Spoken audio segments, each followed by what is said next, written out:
It's full time. Dito naman tayo ulit sa gilid. Kakatapos lang natin dun sa harapan. Maganda ah.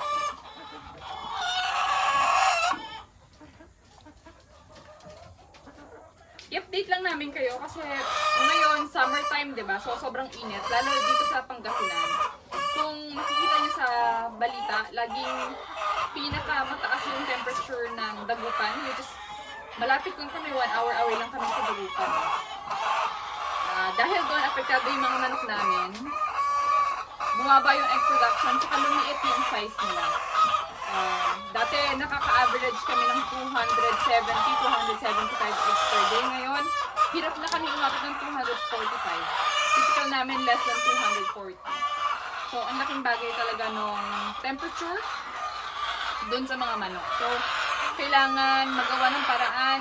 Like sa amin, ang ginawa namin, magbigay kami ng mga clip fans para kahit paano maibsan yung init dun sa loob. Meron din tayo na-comment before na nag-conduct siya ng mga seminars na kita ko. Tapos, nag-share siya ng kung ano yung parang tamang temperature sa loob ng poultry house. Try kong i-check kung makikita ko pa. I-share ko sa inyo.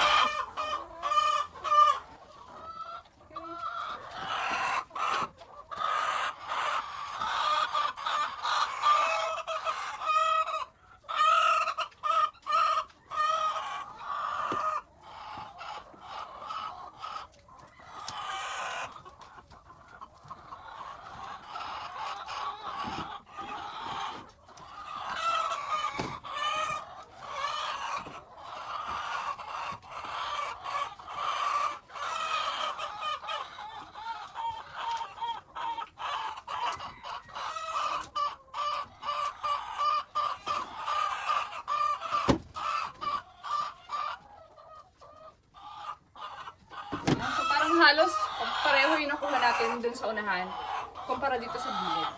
Alright? Yun lang. Salamat!